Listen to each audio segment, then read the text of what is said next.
Assalamualaikum warahmatullahi wabarakatuh. Untuk pelajaran hari Kamis ini kita lanjutkan di tema halaman 94, tema 4C ya anak-anak, halaman 94. Di sini kita belajar tentang kerusakan lingkungan. Nah, dari gambar 3.9 ini ada kegiatan manusia yang sangat mempengaruhi kelestarian lingkungan, yaitu apa? Penebangan pohon. Nah, dari gambar manakah lingkungannya tidak seimbang atau telah rusak? Apa penyebab lingkungan itu menjadi rusak? Apa akibatnya bagi manusia dan makhluk hidup yang tinggal di lingkungan itu? Nah, sekarang dari dua gambar ini yang lingkungan tidak seimbang atau telah rusak yaitu yang gambar sebelah kanan, di mana gambar yang sebelah kiri ini masih terlihat banyak pohon yang tumbuh belum atau tidak ditebang. Nah, sedangkan gambar sebelah kanan ini hutannya sudah banyak pohon yang ditebang. Ini adalah salah satu contoh kegiatan manusia yang menyebabkan lingkungan tidak seimbang. Nah, di sini digarisbawahi ya, seperti punya Ustazah, kerusakan lingkungan atau ketidakseimbangan lingkungan disebabkan oleh dua faktor, yaitu faktor alam dan aktivitas manusia. Apa sih penyebabnya dari faktor alam? Yaitu contohnya adanya gunung meletus dan gempa bumi. Nah, itu kerusakan alam yang disebabkan oleh faktor dari alam. Sedangkan dari faktor manusia atau aktivitas manusia itu ada banyak.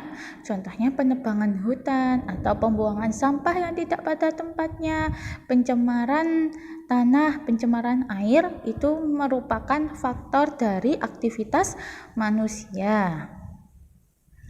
Nah, ini di sini sudah tandai bentuk kerusakan yang ditimbulkan oleh aktivitas manusia antara lain sebagai berikut. Yang pertama, terjadinya pencemaran. Nah, pencemaran udara, air, tanah, dan suara. Contohnya yaitu pemakaian kendaraan bermotor atau kawasan industri, itu adalah pencemaran udara. Yang selanjutnya yaitu terjadi banjir. Buang sampah ke aliran sungai itu akan membuat banjir. Yang ketiga yaitu terjadinya tanah longsor sebagai dampak langsung dari rusaknya hutan. Jadi kalau di gambar yang sebelah kanan ini tadi, hutannya, pohonnya ditebangi, akhirnya ketika hujan tidak ada resapan air langsung ke tanah. Tanah tidak bisa menahan karena banyaknya air yang ada sehingga menyebabkan longsor. Nah, seperti itu ya. Selanjutnya yaitu beberapa ulah manusia yang baik secara langsung maupun tidak langsung juga membawa dampak pada kerusakan lingkungan hidup, antara lain sebagai berikut. Yang pertama, penebangan hutan secara liar, perburuan hewan-hewan liar di habitat aslinya, perusakan hutan bakau, penimbunan rawa-rawa untuk pemukiman, pembuangan sampah di sembarang tempat, dan bangunan liar di daerah aliran sungai. Jadi biasanya sekarang kan sudah banyak ya sungai yang di pinggir-pinggirnya itu malah dibangunin. Awalnya hanya dibuat warung dengan bangunan yang ala kadarnya. Akhirnya lama-lama karena tidak ada penggusuran, maka sama orang-orang itu dibangun dengan bangunan yang permanen atau yang tetap dengan menggunakan batu bata, jadi rumah. Jadi akhirnya banyak, itu mempengaruhi aliran sungai. Kalau banyak bangunan di aliran sungai, maka sungai tidak akan mudah untuk mengalirkan air, malah biasanya dicemari. Itu berdampak pada lingkungan. Yang selanjutnya, pemanfaatan sumber daya alam secara berlebihan di luar batas. Kemarin kan di subtema sebelumnya sudah dibahas, sumber daya alam itu ada 3, yaitu sumber daya kekal, sumber daya alam yang dapat diperbaharui, dan sumber daya alam yang tidak dapat diperbaharui.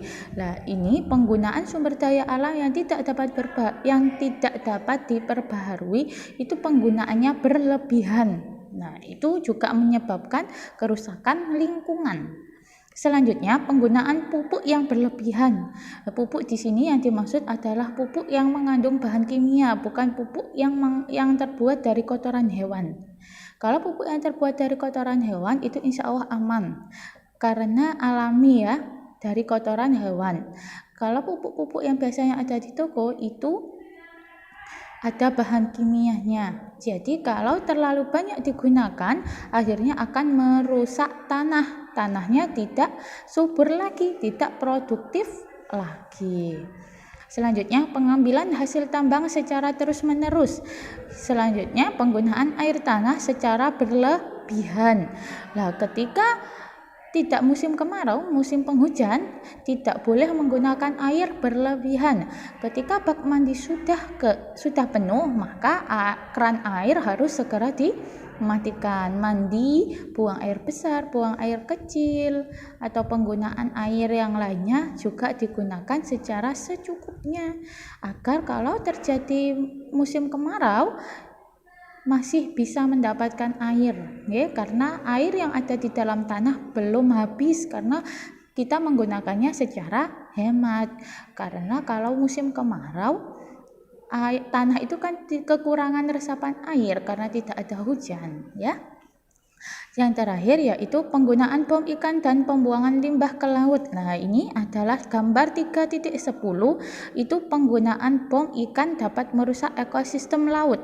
Betul, dengan cepat kita bisa mendapatkan ikan, tapi ikan yang didapat itu di bawahnya ekosistem laut yang lainnya juga ikut mati. Akhirnya pertumbuhan atau perkembangbiakan ikan juga terganggu kalau ekosistemnya terganggu. Seperti itu ya. Sekarang lanjut ke halaman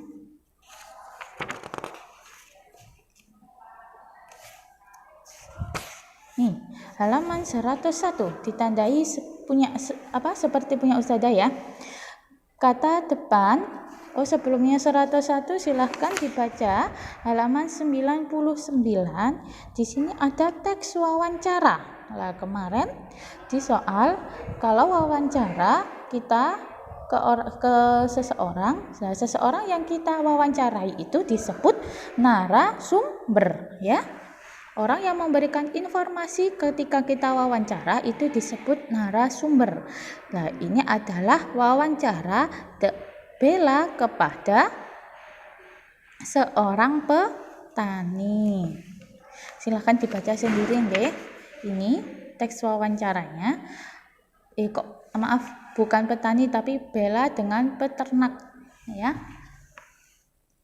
Selanjutnya, ada pelajaran apa selain teks wawancara? Teks wawancara Bella dengan peternak tadi ada penggunaan kata depan kata saja dan sampai, bukan kata depan tapi kata sejak dan kata sampai. Kata depan ya. Kata depan sejak digunakan untuk menyatakan waktu permulaan atau waktu mulainya sesuatu. Nah, peternak di desa makmur membuat kompos dari kotoran ternak sejak 5 tahun yang lalu. Jadi peternak itu memulai membuat kompos dari kotoran ternak mulai kapan? Mulai 5 tahun yang lalu. Itu menunjukkan waktu permulaan atau waktu mulainya sesuatu. Nah, selanjutnya kata depan sampai digunakan untuk menandai makna batas akhir, atau makna batas akhir bisa berkaitan dengan proses, tempat, atau waktu. Contohnya, tutup campuran kotoran dengan sampah daun sampai pupuk berwarna. Lah, ini batas waktunya, ya. Yang kedua, saya masih sanggup berlari sampai, ya. Saya belajar mulai pukul 19 sampai pukul 22. Nah, ini kata depan sampai dengan kalimat A. Kalimat A itu yang kalimat pertama, menandakan makna batas akhir yang berhubungan dengan proses. Sedangkan kalimat B atau kalimat kedua itu menandakan batas akhir yang berhubungan dengan tempat. Nah, sedangkan di kalimat C atau kalimat ketiga itu menandakan batas akhir yang berhubungan dengan waktu. Nah, seperti itu nggih. Sekarang silahkan tugasnya selain mendengarkan penjelasannya Ustadzah, tugasnya yaitu ada 3 hari ini tugasnya, mendengarkan dan memahami penjelasan Ustadzah. Yang kedua, menandai atau menggarisbawahi sama seperti punya Ustadzah. Dan yang ketiga, di sini ini tugas halaman 101, membuat kalimat dengan menggunakan kata depan sejak dan sampai. Buatlah 5 kalimat untuk masing-masing kata depan. Silahkan dibuat di buku tulis tema. Kata depan sejaknya buat 5, kata depan sampainya buat 5 kalimat. Jadi semua totalnya ada 10 kalimat. Kalau sudah, silahkan difoto dan dikirim ke Ustadzah, ya. Jadi silahkan membuat kata depan sejak dan kata depan sampai masing-masing 5 kalimat. Berarti totalnya 10 kalimat, ditulis di buku tulis tematik, lalu difoto dan dikirim ke Ustadzah. Seperti itu ya. Terima kasih, selamat belajar dan selamat mengerjakan tugas. Ustadzah tunggu tugasnya hari ini sampai jam 8 malam. Terima kasih. Assalamualaikum warahmatullahi wabarakatuh.